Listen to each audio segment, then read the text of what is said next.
Une femme qui connaît la haine. Ce sont des choses qui ne passent pas. Ça ne passe pas. Tu peux reprendre quelqu'un. Si la personne ne veut plus te parler, elle est libre. Elle est libre, mais de ton côté, tu sais que tu as fait ton travail, tu as fait ce que Dieu te demandait, tu continues ta route.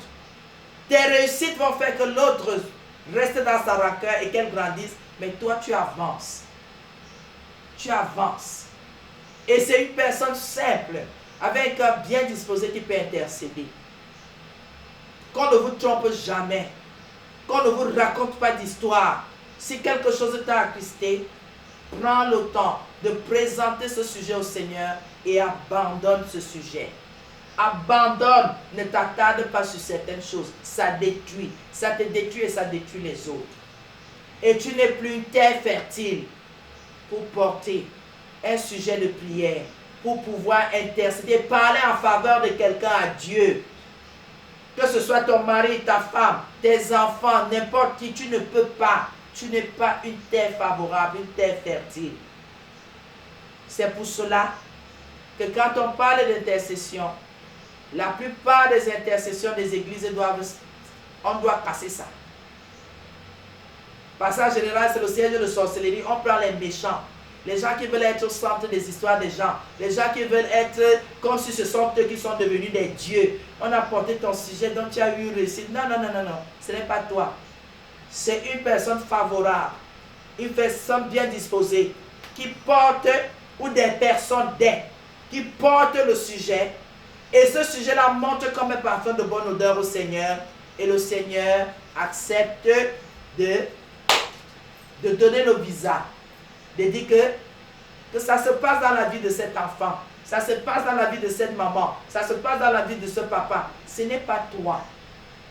Si tu ne peux pas porter un sujet. Et ce sujet-là monte au Seigneur comme un parfum de bonne odeur. Tu n'es pas favorable. Tu n'es pas une terre fertile.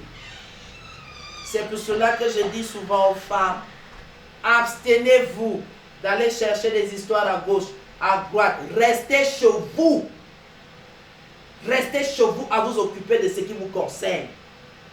Quand tu vas chercher une histoire à gauche, tu vas chercher une histoire à droite, tout cela vient te surcharger. Et quand ça te surcharge, ça t'empêche d'être une terre fertile. Ça t'empêche d'être une personne favorable au sujet de prière de quelqu'un. Surtout nous les chrétiens. Nous savons qu'à tout moment, nous pouvons élever la prière. Selon le Saint-Esprit peut se saisir de nous, peut mettre les mots dans notre bouche pour qu'on parle et qu'une situation change. Et vous savez que hier, nous avons dit ceci. Pour qu'on puisse même comprendre ces choses que je suis en train de dire aujourd'hui, il faut d'abord recevoir le Saint-Esprit. Parce qu'il n'y a que le Saint-Esprit pour te convaincre de pardonner. Il n'y a que le Saint-Esprit pour te permettre de comprendre et de passer outre. Il n'y a que le Saint-Esprit pour te faire comprendre que ça c'est charnel, ça c'est spirituel. Reste dans le spirituel. Il n'y a que le Saint-Esprit pour pouvoir te faire ce genre de choses. C'est pour cela que je disais hier que toutes les femmes cherchent à recevoir le Saint-Esprit. Soit catholique, soit presbytérien, soit apostolique, soit. Les dénominations là, vous ne trouverez pas les églises au ciel.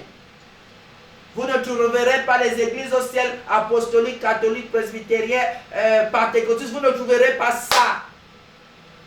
Si vous accédez au ciel, c'est que vous avez cru en Christ. Vous avez cru en Jésus. Oui, bien-aimé, vous avez cru en Jésus. C'est tout. Toutes les dénominations là, ne vous attardez pas. Ça va vous troubler pour rien. Ça va vous donner le mal de tête pour rien. Ça va vous faire pécher. Je vois aujourd'hui vous lutter. Oh mon église, vous aimez trop parler des catholiques, vous aimez trop critiquer les presbytériens, vous aimez trop les apostoliques, les anglicans, les machin. Tout cela, hein. Donnez tous les noms que vous voulez. Mais vous là, nous devons recevoir le Saint-Esprit. Soit catholique, soit presbytérien, soit pentecôtiste, soit pentecôte même. Il faut recevoir le Saint-Esprit. C'est avec le Saint-Esprit que tu vas marcher dans la victoire. Et pour recevoir le Saint-Esprit, ce n'est pas ton prêtre orthodoxe qui va te donner. Ce n'est pas, non, c'est Christ qui fait don, Jésus-Christ qui fait don de son esprit aux gens qui ont cru. Et c'est parce que tu as reçu de son esprit qu'il te reconnaîtra au dernier jour. Il reconnaîtra que tu lui appartiens. Bien-aimé, ce que vous voyez là dehors, ce sont les embrouilles pour que le maximum se perd. Vous savez, comme nous parlons à la radio, nous parlons. Nous ne venons ni vous attacher, ni vous lier. Mais nous vous disons ce que la Bible dit. Parce que là, lis les versets. La plupart d'entre vous, vous ne lisez même pas les versets, vous ne lisez même pas vos Bibles. Rien que les vrais chrétiens. Ceux-là qui ont la crainte de Dieu. C'est pour cela que je parle un peu comme ça, pour ne pas vous surcharger. Ce sont des exhortations. Je parle comme ça. Juste pour vous dire quoi? Cherchez à recevoir le Saint-Esprit. Si vous voulez discerner le bien du mal, si vous voulez vous soumettre à la volonté de Dieu, recevez le Saint-Esprit. Recevez le Saint-Esprit pour toutes les épreuves de vos vies. Recevez parce que le Seigneur se révèle. Le Seigneur va te parler d'une situation que tu vis et tu trouveras, il te donnera la solution par le Saint-Esprit. Oui, bien-aimé. Oui. Que ce soit pour les enfants, ton mari, ton épouse, pour ton travail, pour le Seigneur se révèle par son esprit. Je vous assure. Recherchez le Saint-Esprit. C'est un conseil que je vous donne aujourd'hui. En cette nouvelle année, je vous donne ce conseil. Laissez un peu les dénominations rechercher la volonté de Dieu. Laissez la qualité et les Bibles trafiquées et les Bibles déformées. Je dis, recherchez le Saint-Esprit. Même si vous me donnez n'importe quelle Bible, moi je peux enseigner là-dedans. L'essentiel est que l'Esprit de Dieu qui est en moi atteste que ce qui est écrit vient de Dieu. Moi j'ouvre la Bible et j'enseigne. Là aujourd'hui il y aura une déformation. L'Esprit de Dieu va me dire aussi non. Ici ce n'est pas été déformé. S'il vous plaît, recherchez, demandez, croyez à l'Évangile pour recevoir le Saint-Esprit. Ce n'est pas magique. C'est le Seigneur qui donne. Quand il sait que ta conviction est propre, il te donne. Quand il sait que ta conviction est certaine vis-à-vis de lui, il te donne. Il te fait don de son esprit. Je vous en supplie. Tout ce que vous voyez là, oh, on va insulter les pasteurs, on va les ridiculiser, qu'on laisse. Au moins le pasteur va te dire que c'est pas le Saint-Esprit. Il y a l'homme charnel, l'homme animal, l'homme charnel et l'homme spirituel. Donc l'homme animal n'est pas différent de l'animal. Donc quand il réagit, il fait comme l'animal. Quand la rage le prend, il fait comme un animal. L'homme charnel, il reste incrédule. Même s'il croit que Dieu existe, il reste incrédule. Donc il y a des situations, il peut se retrouver chez le marabout, il peut se retrouver à faire des pratiques occultes. Pourquoi?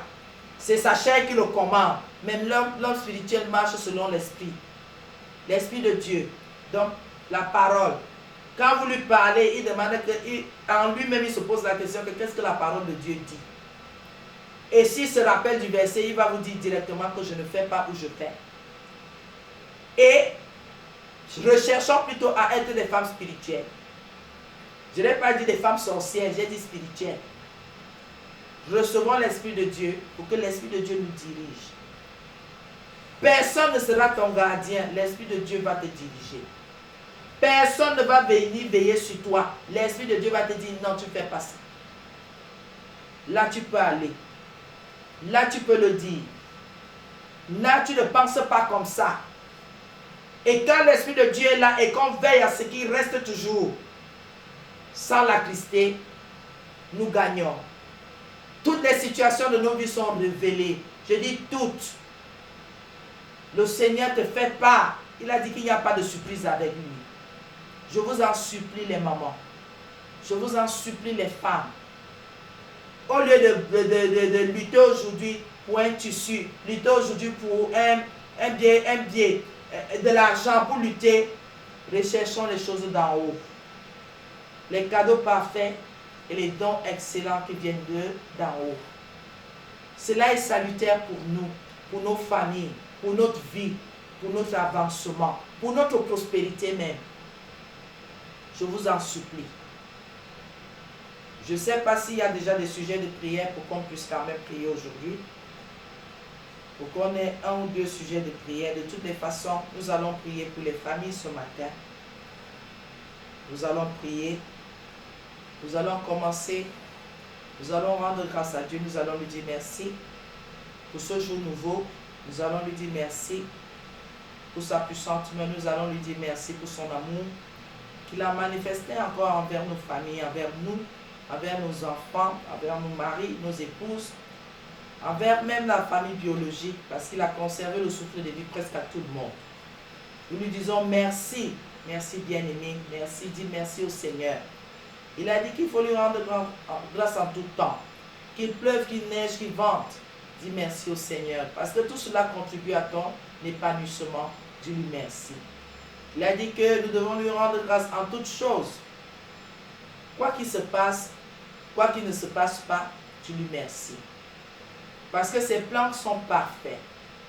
Il a dit qu'il a fait des plans pour nous, des plans d'avenir, des plans de paix. Sachant que tout ce qui nous arrive, c'est parce que Dieu l'a voulu. Et qu'il est en train de vouloir nous former pour qu'on comprenne quelque chose. Disons-lui merci. En toutes circonstances.